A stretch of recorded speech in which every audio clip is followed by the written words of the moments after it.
Protectors of the Grid, Chapter 31, Will found Tara a 15-minute run farther down the trail. She was leaning into the crevice made by two huge rocks merged together like praying hands a few steps off the trail. She was standing on her left leg, the other, the one with the bloody tears in its denim, slightly lifted.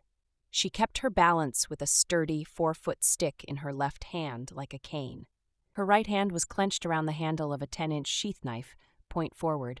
She was hyper-alert and knew he was there before he spotted her. "Will," he stopped in his tracks.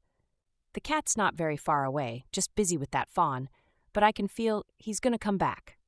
Will paused, assessing. "Yes, he will come back, but not right away. He'll take a nap after he's done eating.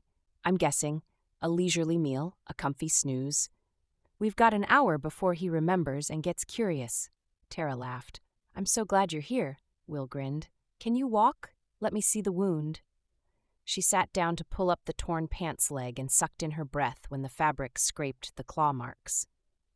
"They don't look too deep. No, I jumped back just in time, but they still hurt like hell. They're not as inflamed as I feared. I always carry Neosporin in my pack when I'm out." Will nodded, pleased and somehow proud of her. "But can you walk?" "I can hobble, but he got a muscle that hurts like hell and bleeds every step." "Well, throwing you over my shoulder wouldn't be very comfortable for either of us. I'm sure not going to try to carry you Gone with the Wind style. My back and shoulders would give out before a quarter mile. So?" Will squatted down. "Climb on my back." The flush on Tara's face was only partly sunburn, much more embarrassment. Hard-boiled cop? Wise medicine woman? Fervent feminist? Will waited a minute while she struggled, then turned his head to look up at her. "That's all ego. Let it go. You'd do the same if it were me, one way or another. This isn't competition. It's collaboration." "Of course, silly girl." Tara hobbled over, slid her wounded leg across his right thigh, threw her arms around his neck, slid her left leg across his left thigh, and leaned into his back. He wasn't a bulky man, but he had no trouble standing up, hefting her a little higher, and then striding down the trail. It was a tired and thoughtful bunch that gathered around the same table by the creek that evening.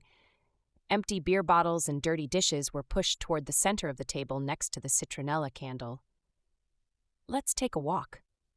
Will looked around. Although the woods and creek seemed empty, it also felt like everything was listening.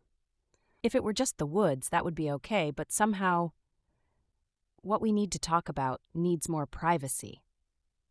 "Our teepee?" Charlie offered. They all looked at each other and nodded. As they walked through the cottonwoods to the mid-sized teepee, Tara hobbling with a sturdy stick Ben found, the woods around them rustled as creatures scurried and padded away. "Hoo-hoo." Ben looked up and pointed with his chin to a tree at the edge of the small clearing around their teepee door. Careful not to move quickly, 3 pairs of eyes searched the dark and landed on what could have been a broken branch of the tree but for the yellow eyes blinking at them. "Hoo-hoo." Even someone who didn't speak owl could understand the question. "Who do you think you are? Hoo-hoo, who do you think you are?" Tara spoke softly. "Grandmother Owl, thank you for this gift of your magic tonight. May we, too, see in the dark.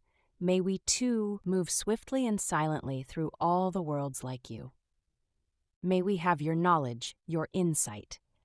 Thank you for reminding us that we are not alone, that we need not fear the mysteries that are unfolding. Thank you." They didn't hear a thing when she left, but they felt the swoosh of air round her wings, a breeze that felt like a blessing. They ducked inside the teepee. "Can we have a fire?" Tara asked. It wasn't a cold night, but still. Charlie nodded. "Yeah, me too." Ben reached outside the teepee door and grabbed a handful of tinder and another of kindling. By the time the tiny flames took hold, he had brought in an armful of bigger pieces. They were set for a while.